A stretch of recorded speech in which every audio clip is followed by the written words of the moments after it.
Mga anekdota sa buhay ni Nelson Mandela. Si Nelson Mandela ay isa sa pinakadakila, hinahangaan, iginagalang at minamahal na lider sa buong mundo. Kinikilala siya dahil sa kanyang naging aktibong papel sa pagtataguyod ng pagkakapantay-pantay ng tao sa kanyang bansang South Africa na nooy pinamumunuan ng isang pamahalaang racist o nag-uuring mga tao batay sa kanilang kulay. Sa loob ng mahigit 20 taon, siya ay nanguna sa kampanya para sa mapayapang pakikipaglaban sa ganitong kalakaran sa kanilang pamahalaan kahit pa nangangahulugan na ito ang kanyang pagkakabilanggo ng 27 taon. Naging daan ito upang magawaran siya ng Nobel Peace Prize noong 1993 para sa kanyang mga nagawa upang maibagsak ang sistemang apartheid sa kanilang bansa nang walang karahasang nangyari.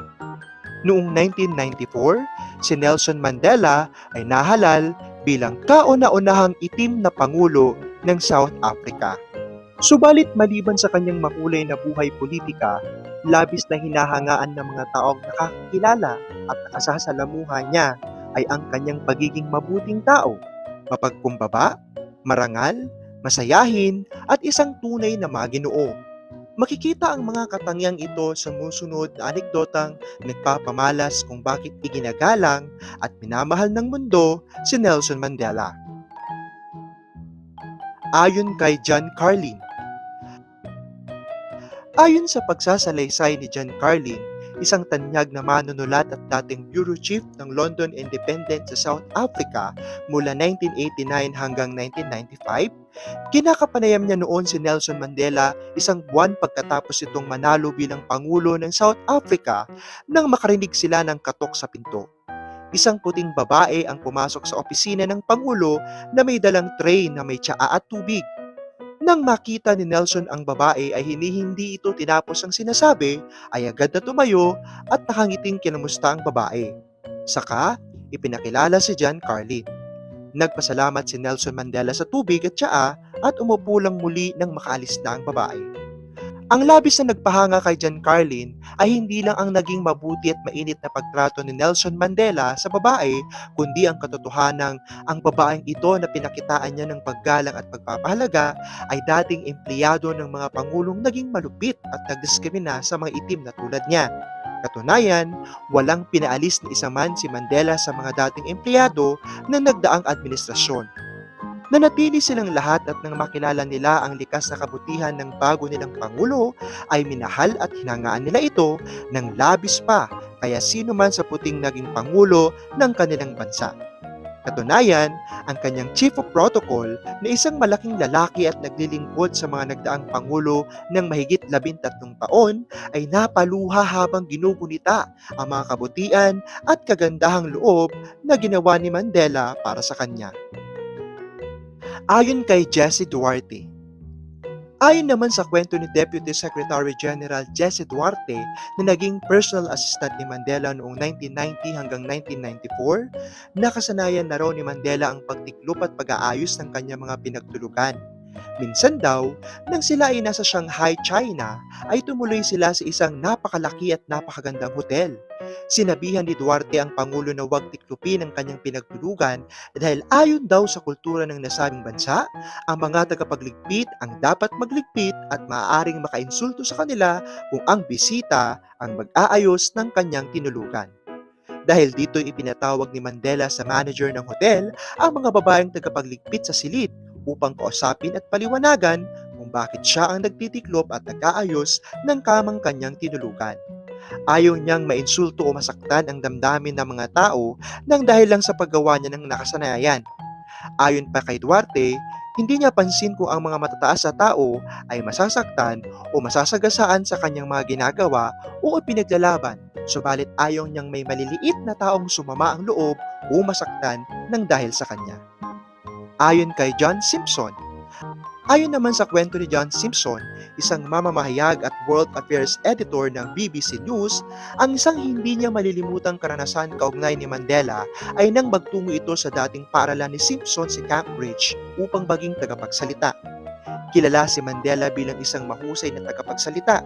At sa pagkakataong iyon, sinabi raw ng sumusunod, "Ako'y labis na kinakabahan sa pagsasalita rito dahil sa tatlong dahilan. Una, dahil ako'y isang matandang pensyonado." Mahinang tawanan ang naging sagot ng tagapakinig. Hindi nila malaman kung nagbibiro o sadyang ibinababa lang ni Mandela ang sarili. Pangalawa, dahil ako'y walang trabaho. Ngayoy, mas malakas ang naging tawanan dahil alam ng lahat na hindi pa katagalan nang bumaba siya bilang Pangulo. At pangatlo, dahil meron akong napakasamang criminal record. Ang lakas ng halagapakan ng mga tao pagkarinig sa sinabi ng Pangulo ay halos bumasag sa mga bintanang salamin ng bulwagan. Ayon naman kay Matt Damon, ipinakita naman ng karanasan ni Matt Damon, isang kilalang artista sa Amerika, ang halina ni Mandela hindi lang sa matatanda, kundi maging sa mga bata. Kasama si Damon sa mga artistang gumanap sa pelikula tungkol sa buhay ni Mandela, ang Invictus. Nang magpunta raw sila sa South Africa para mag-shooting ng pelikula, ay sinabihan silang makikilala na nila si Mandela at pwede nilang dalhin ang mga anak nila. Dinala niya ang anak na si Gia na nooy 8 buwang gulang at si Isabella na nooy 2 taong gulang naman. Habang naghihintay silang makapasok ay nagtanong si Isabella ng ganito, "Daddy, sino po ang nasa loob ng pinto?" Hawak daw ni Damon ang kanyang kamay noon at marahil ay nadama nito ang mabilis na pagtibok ng kanyang puso na puno ng pananabik sa mangyayari. Sinagot niya ang anak at sinabing, "Si Ginoong Mandela, isang napaka-espesyal na tao. Makikila natin siya at maghihelo tayo sa kanya, ha?" Nang makapasok sila ay magiliw silang sinalubong ni Ginoong Mandela habang hindi mapaktit ang paningin ng 2 bata sa kanya. May taglay siyang halina, kaya't maging mga bata ay batid na isang hindi pangkaraniwang tao ang nasa harap nila. Ayon kay Rick Stengel, si Rick Stengel ay nakasama ni Mandela ng halos 2 taon habang isinusulat niya ang talambuhay nitong Long Walk to Freedom. Heto ang kanyang naging pagsasalaysay. Noong 1994 nang mangangampanya si Mandela para sa pagkapangulo ay sumakay siya sa isang maliit na eroplanong papuntang Natal para magbigay ng talumpati sa mga taga-suporta niyang Zulu. Nagkasundo kaming magkita na lang sa airport para ituloy ang aming trabaho pagkatapos ng talumpati. Nang may 20 minuto na lang ang lalapag ng eroplano ay biglang nagkaaberya ang isa sa mga makina nito. Nagpanik ang marami sa mga nakasakay, subalit ang nagpapakalma sa kanila ay nang makitang si Mandela na tahimik lang na nagbabasa ng diaryo na para bang isa lang itong ordinaryong biyahe papuntang opisina. Naghanda agad ng airport ng emergency landing at nailapag naman ng ligtas ang piloto ng eroplano. Nang kami ni Mandela ay nakasakay na sa likurang bahagi ng kanyang bulletproof na BMW na magdadala sa amin sa rally, lumingon siya sa akin at nagsabing, "Pare, natakot ako sa nangyari sa itaas kanina." Marami pang anekdota ang nailahad ng iba't ibang tao, tanyag man o hindi tungkol kay Nelson Mandela.